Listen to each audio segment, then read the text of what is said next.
دوستان عزیزم، درود و مهر. امیدوارم حال دلتون عالی باشه. تا حالا یه غذای خوردین که هم مثل یه دارو بدنتون رو قوی کنه، هم پر انرژیتون کنه؟ این همون غذایی که قدیمی‌ها تو پاییز و زمستون همیشه سراغش میرفتن. یک کاسه‌اش کافیه تا هم سیر بشی، هم سرما رو فراموش کنی. بریم که با هم دیگه طرز تهیه‌اش رو ببینیم.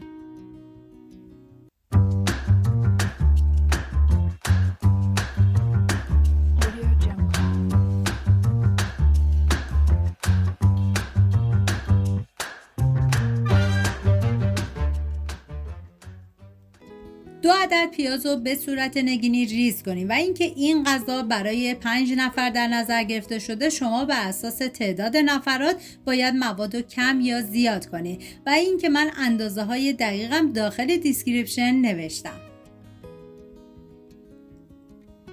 ما برای این غذا نیاز به بلغور شیر داریم که من از 120 گرم استفاده کردم. شاید برای خیلی از عزیزان سوال بشه که بلغور شیر چیه؟ ترکیبی از شیر تازه گوسفند و بلغور گندمه که تهیه میشه که طعمی دلپذیر داره با خواص بی‌نظیر که در مناطق مختلف ایران به ویژه در خراسان جایگاه ویژه‌ای داره.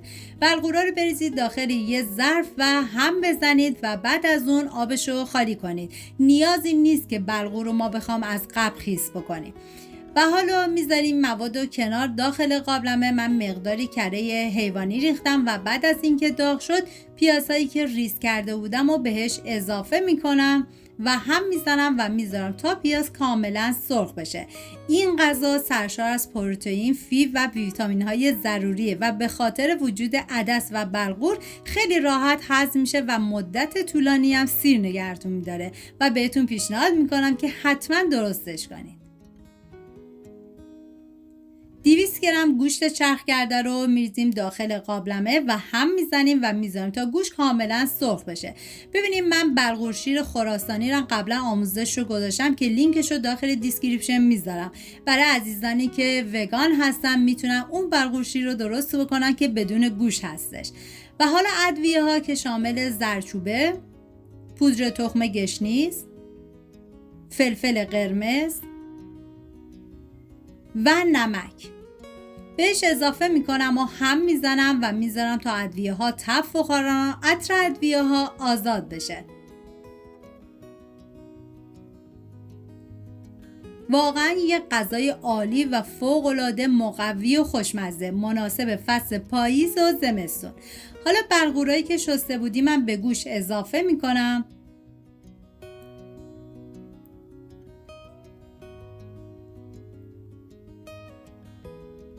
و هم میزنم و میذارم تا بلغور با گوشت یه تفت خیلی مختصری بخوره. نیازی به تفت دادن بیش از حد نیستش.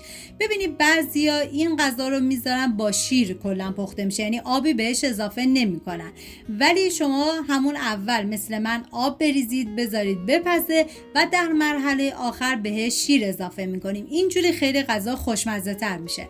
حالا من مقداری آب بهش اضافه میکنم و سعی کنید که آب زیادی نریزید. آب به اندازه بریزید. اگر دیدید که غذاتون کمی سفت شد، تو مرحله بعد مقدار آب جوش بهش اضافه کنید. حالا من هم میزنم و زمان میدم تا بلغور کاملا بپزه و جا بیفته.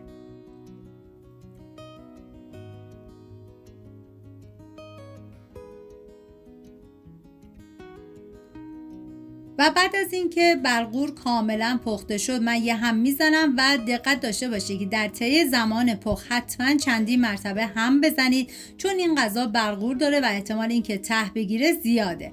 و بعد از اینکه دیگه بلغور کاملا پخت، حالا عدس رو بهش اضافه میکنیم. چون زمان پخت عدس کمه، پس از اول عدس رو نریزی که دیگه کاملا له میشه. هم میزنم و زمان میدم تا عدس کاملا بپزه.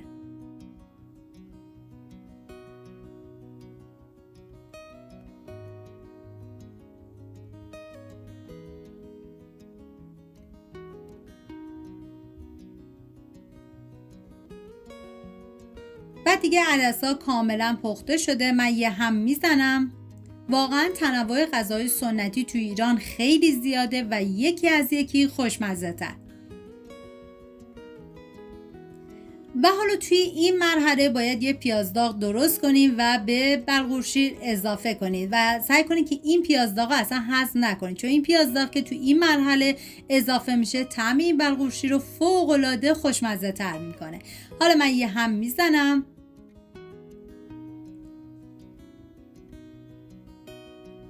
و 1 لیوان شیر رو توی این مرحله بهش اضافه میکنم. زمانی که شیر رو اضافه کردید بذاری 1 ربع دیگه با حرارت کم بپزه و بعد از اون دیگه غذای خوشمزمون آماده است. حالا من هم میزنم و بعد از اون 1 ربع بهش زمان میدم.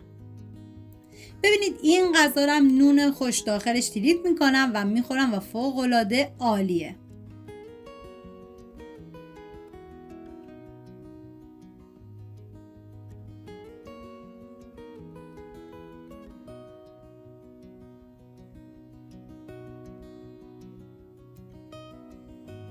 این بود یکی از خوشمزه ترین غذاهای سنتی مخصوص پاییز و زمستون. امیدوارم امتحانش کنید و حسابی لذت ببرید. اگر دوست داشتید حتما برام تو کامنت ها بگین که تو خونتون چه غذای سنتی پاییز زمستونی میپزید. یادتون نره ویدیو رو لایک کنید و برای دوستاتون هم بفرستید تا اونا هم این غذای پر انرژی رو بشناسن و درست کنن. تا ویدیوی بعدی دلتون گرم و تنتون پر انرژی.